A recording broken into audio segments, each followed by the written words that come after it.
Hi again, everyone. I'm Ollie Matthews. This is the Narcissistic Resistance, and this resistance video is sponsored by contribution from Anonymous E, and this is installment number 5 of her story. Hello again, Ollie. I know these letters are piling up. I know it's taken me a long time to get this out. This is what's kept it in. That is what's kept it in for so long. I think you might understand. 41 years trying so hard to believe her lies, living in her fake world, taking her abuse.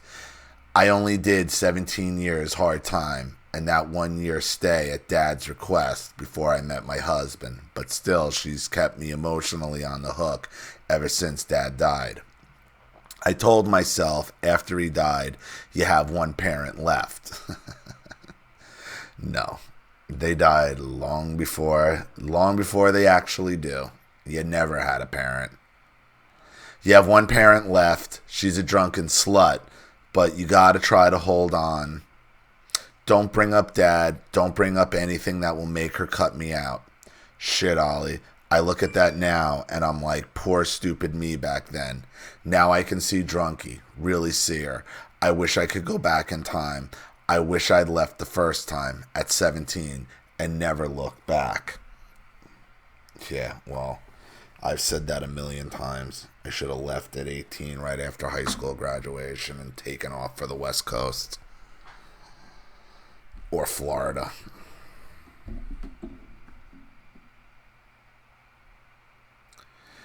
But God grants me daily the wisdom to accept the things I cannot change. Drunky was my mother for a reason. I just haven't figured out why yet.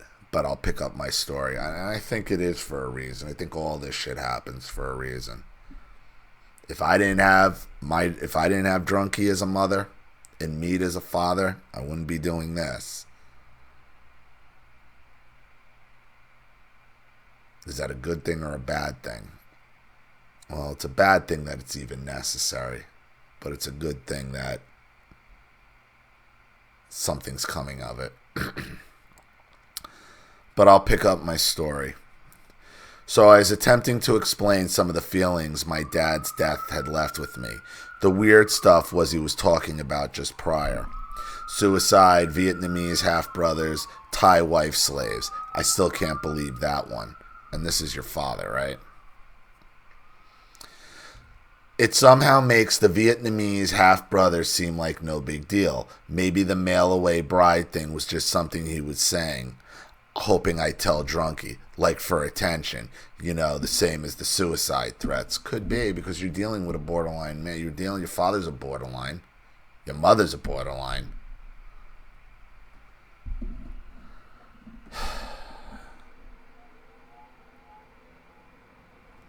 And this is where the histrionics come in of the borderline. And, some people were asking me to define what histrionics are. Well, histrionic personality disorder is another form of narcissistic personality disorder. The histrionics is the outward showing of anxiety, of control, of the freaking out, and I'm drunk and I'm gonna run off. That's histrionic behavior. Looking for attention seeking. Panic-stricken attention-seeking behavior. That's histrionic. Where it's all about that moment, that issue that's going on. That's histrionic.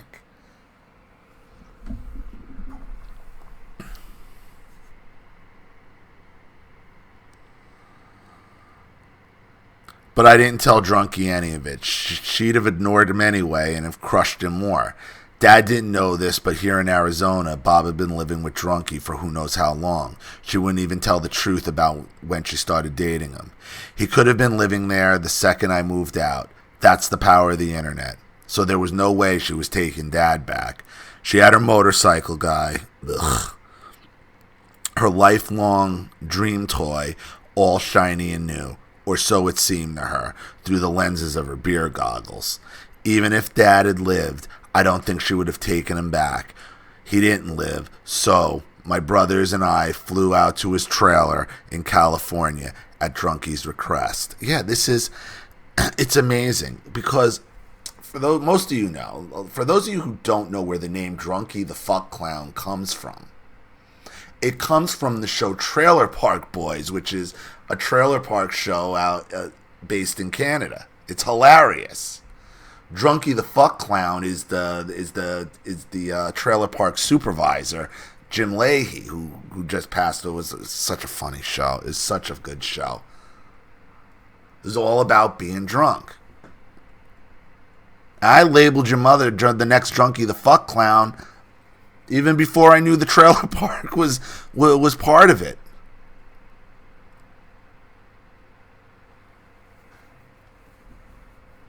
I mean, you're living in a version here of an American Trailer Park Boys.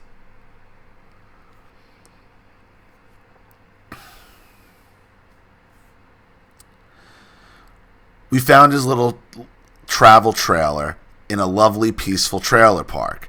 It was beautifully landscaped with tall shade trees, shrubbery, and flowers. The weather was beyond perfect there that day. The sun shone through the tree leaves and cool breezes make their shadows dance on the trailer, and I remember feeling glad that Dad got to die there. His trailer was maybe 15 feet long or so, sitting on a concrete flat slab. His '85 Bronco parked in front of it, the car I learned to drive in. There was a little shed around back. It was a manufactured one. He had a few hand tools and a tank and a torch. I found a complete piece he had made. It was like a holder for a mini mag, the flashlight. And it had a handmade belt clip. He was brazing, not soldering, with steel. It was pretty cool. I hadn't learned that yet, and I actually never have still. I also found some unfinished projects laying around in pieces. That was cool. He had known I was doing metal work, larger sculpture, and some jewelry, but he had never told me he was working on stuff out there too. I remember him sending pictures of my concrete work. I remember him seeing pictures of my concrete work and trying to convince my husband and I to move to California. He wanted to build me a shop out there, go into business with me. He said there was a huge market for that stuff here. Husband would have no problem finding a job in his field. But now I was standing in a shed of a dead man, and mind you, we still don't know why he's dead. My brothers are fussing over something on the concrete slab in front of the trailer door. There was an outdoor chair set there, and next to the legs, the concrete was dark, brown-red blood stain, just about 6 inches in diameter in a perfect circle.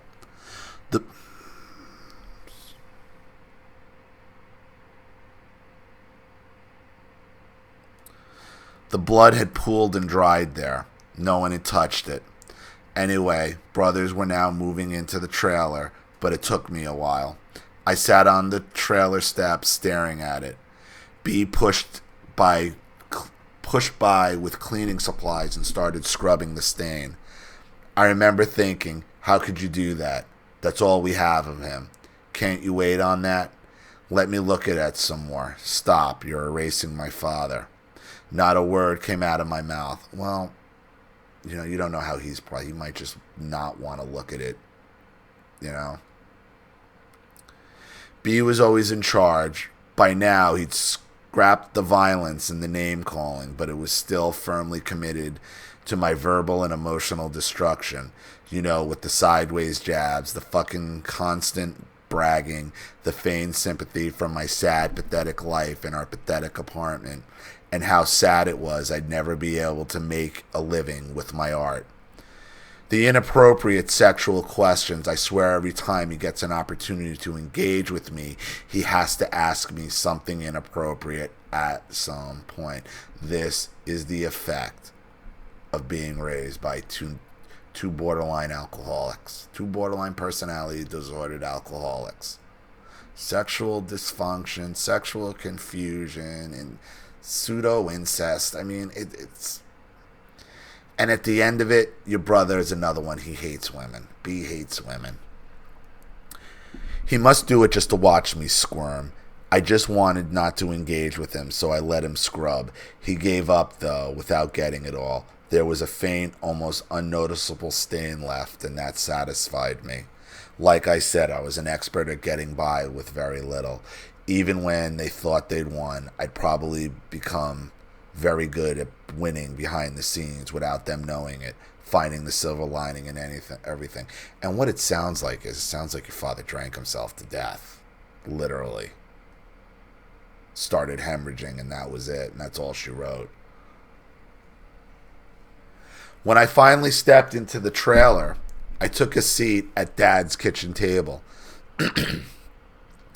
His trailer was very clean and pretty cozy for being so small. There was a pack of Marlboro Lights, a lighter, and an ashtray with a couple butts in it, neatly placed on the table. I picked up the smokes and took one out. I lit it and imagined my dad's hand wrapped around the lighter just a few days ago. What was he thinking, feeling? There was an envelope standing in his napkin holder, a big one, from a photography studio. I opened it. There were headshots of Dad, clean-shaven in a button-up shirt. He looked handsome. My father had never once in his life had professional photos done of himself.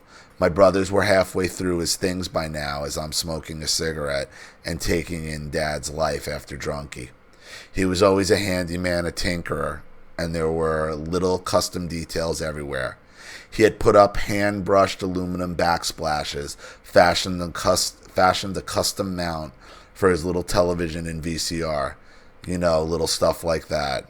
They were already staking their claim on stuff, sorting things. I unplugged the phone and claimed it. It had Dad's voice on the recording. I took it back to the table. I couldn't move. You were looking for connections to your dad. It's just a money thing to your brothers. B found Dad's porn, a decent-sized collection of VHS tapes.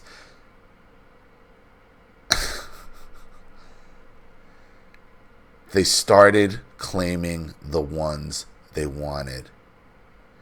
And B asked me, laughing, if I wanted anyone. Yeah, let me go fucking flick my bean to whatever my dad was. You see it? Borderline.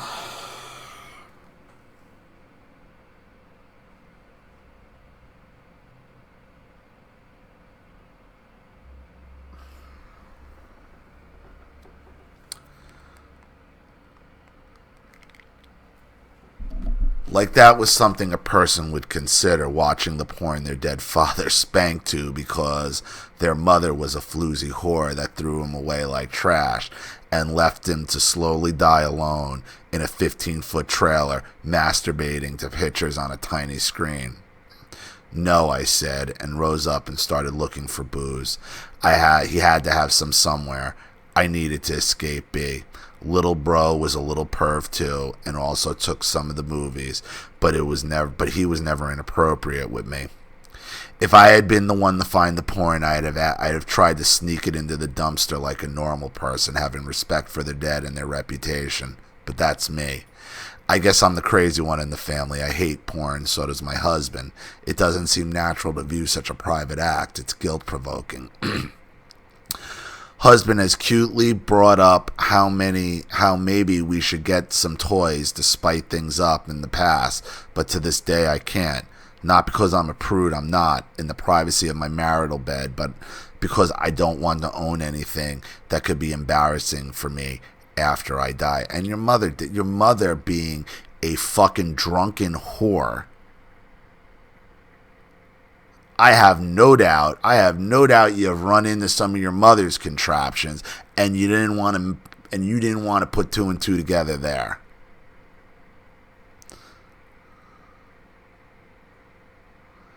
B hates me, but when I die, I'm sure he'll jump right on a plane and save Drunkie.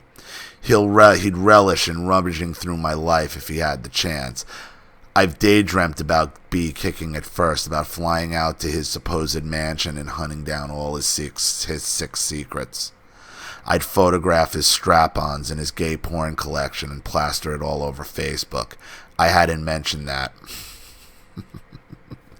No, but I did. Told you he had sexuality problem. I said as soon as it started, he hates women. He's been emasculated by your mother. He has sexuality issues. It's what happens when you're married, when you're raised by two borderlines.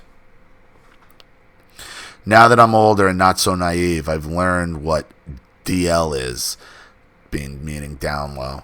I strongly suspect my brother is closet homosexual, or at least bi, but I have no proof, just a gut feeling. But I'd really never do that. He's not worth the plane ticket or the energy, and I'm not on Facebook. But getting back to the trailer park, I couldn't find any booze, but Dad had a really nice, loud little Bose unit. I turned it on and turned it up. It was set to the oldie station, but I can't remember what song it was. I said I wanted nothing but his artwork, the phone, and any booze they could find. I went back outside, pulling the radio card out as far as I could. I sat and appreciated the music. Growing up, on the rare occasion Dad took us somewhere without drunkie, he'd play oldies. He loved Motown. I think because it's so soulful and authentic and romantic. Everything I think he was on the inside but couldn't express. My mother listened to her music at home, whatever that was at the time, always keeping up with the latest. My parents did the same thing. My father was stuck in the oldies, Motown, doo-wop, that type of shit. And all that was from the 50s. I mean, when he was, between the age of 1 and 10. Or 13, whenever he was fucking born. She didn't like Motown. None of us got to listen to it. I always had a knack for memorizing music. I could turn on whatever song I want in my head. I remember when she cleaned my room completely out in grade school, and taken my record player and my records. I noticed I could still listen to Johnny Cash and the Beatles and Creedence Clearwater Revival in my head from memory.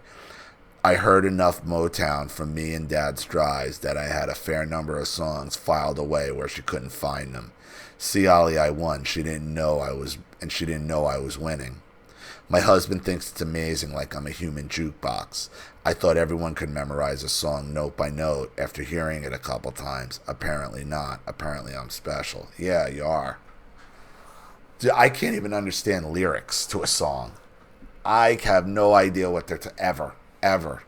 Unless I read the lyrics, then I could figure it out. My brothers were still barreling through the trailer. They must have been trying to beat each other to the good stuff because it was getting done alarmingly fast. I was still glued to my seat outside trying to stay in Motown until one would pipe up arguing over some item and jolt me back into the trailer park. My dad's neighbor stopped by, introduced herself, and invited us next door to her and her husband's big fifth wheel. She was a tiny little Thai lady. She was cleanly dressed and groomed, and the trailer was immaculate.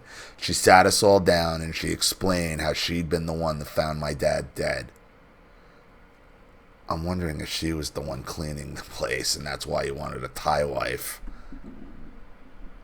She had come home and seen him sitting outside on the chair in his front of his trailer. She thought he was asleep, and that was weird. She walked up to him. His keys were in the door. His cat was inside meowing. He was dead. She went on to talk about how much she and her husband liked him and how sorry they felt for what drunk he was putting him through. That she had taken him to get his photo taken. She was going to help him find a Thai wife.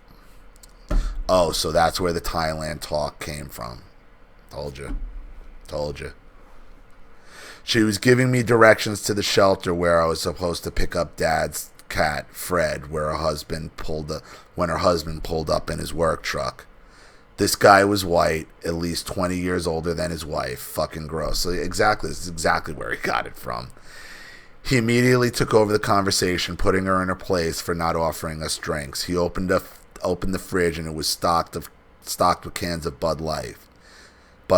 Thank fucking God. After 2 or so, I was able to relax a bit. I hung in the background drinking. Ty John and B and little bro went to get more beer and dinner. Male bride kept talking really fast in broken English. I gave two shits what about.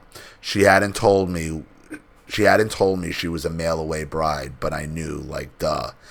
But I just smiled and nodded, pretending I hadn't been just about to climb a fucking tree before I got a beer in me. Did I tell you I'm a really good tree climber? That's how I used to escape as a kid in Connecticut. We had some huge trees on our property there. B couldn't climb as high as me. On the inside, he was always the biggest pussy. Still is.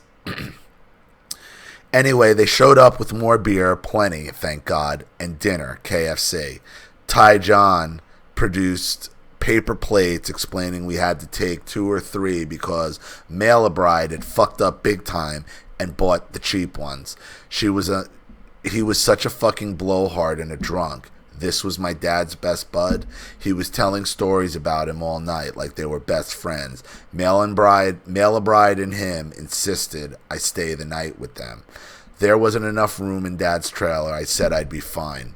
They still insisted. I finally figured it'd be beat sleeping in the trailer with B and the fucking drunk sicko, so I gave in. They insisted I take their bed. They had a perfectly comfortable fold out in the living room, so I did. It was so comfortable and I was so drained. I let myself fall into the soft mattress and began to doze off. The trailer began creaking rhythmically as the male bride made no effort to contain her moaning. Who the fuck does that? Trailer people! Trailer people! This is Trailer Park Boys. Holy shit. I lay there, trapped in the fucking bedroom of the trailer, kind of like I used to hear my parents fucking on the wall we shared.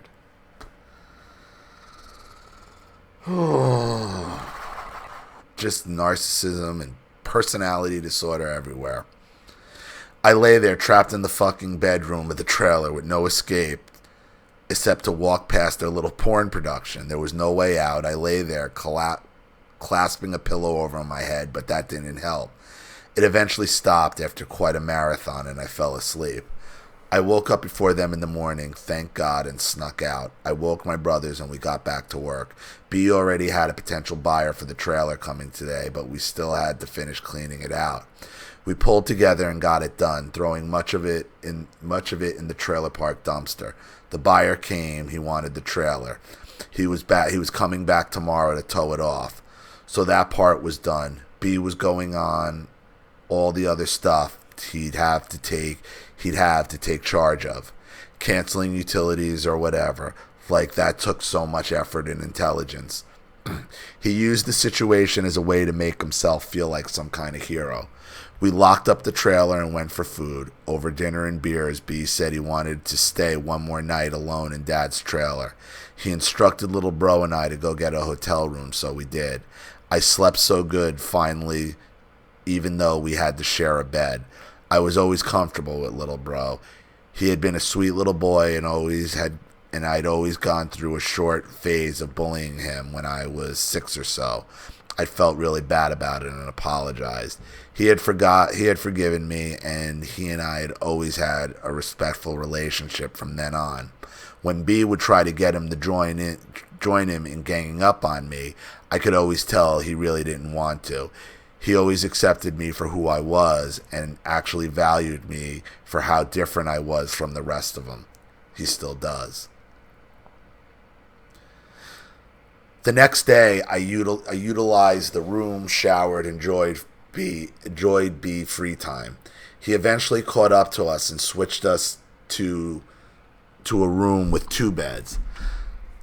That next night, they drank 3+ cases of beer. No shit.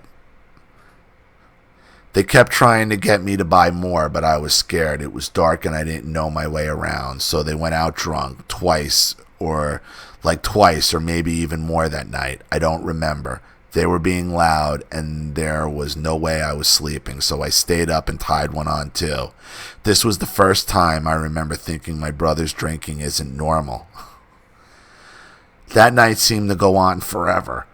but I wouldn't stop but they wouldn't stop until all the beer was gone. By the end of the night, B was stripped down to his tighty whities. Ugh. I guess that's just what he sleeps in, under any and all sicko fucking perv. Who does that? I was so hungover the next morning, little brother wanted A&W. We didn't have those at home. We pulled into the parking lot. I smelled the food. I hopped out of the car and puked all over the parking spot. I sat on the curb and waited. I don't think I remember much more about that day. I do know we went and bailed Dad's cat out of the slammer. You know what they charge per day? That bill hurt me, but I had promised Dad. The next day we left, towing Dad's Bronco behind a U-Haul about 25% full of his stuff. We had the pleasure of driving through Los Angeles, and I vowed never to do that again. I don't remember much of the drive back to Arizona, except for when B started asking me if I masturbated.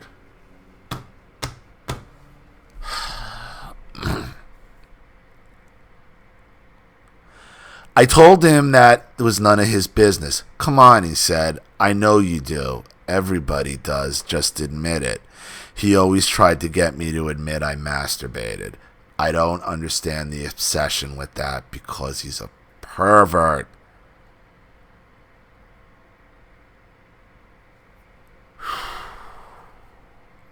Don't let him around your kids.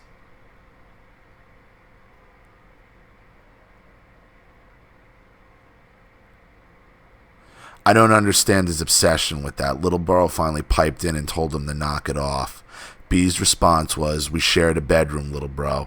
I already know you like to spank it. Oh, God. Little bro got physically embarrassed and clammed up. My mother used to try to accuse me all the time. All the time, my mother. All the time. Accuse my father. Well, it's pretty easy with the fucking Playboys and the porno everywhere. Oh, he's in your bathroom jerking off. He's in the bathroom jerking off. And you wonder why you don't want to look at porno or have any sex toys with your husband? Gee, I can't figure it out. I don't know.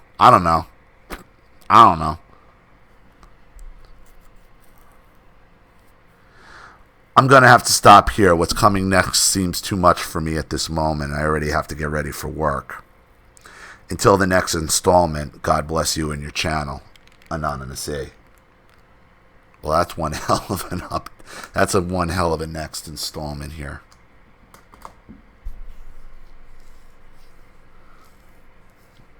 Trailer park borderlines, man.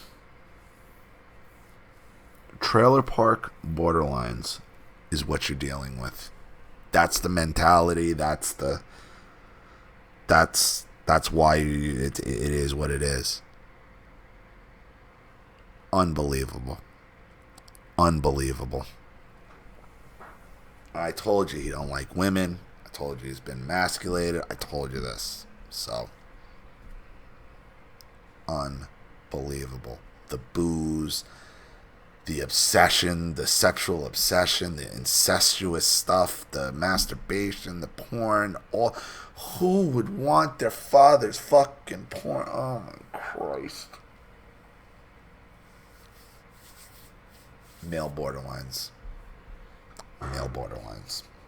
So, hope that helps. Thank you for another contribution and story, Anonymous. I really appreciate it. Thank you to everybody watching.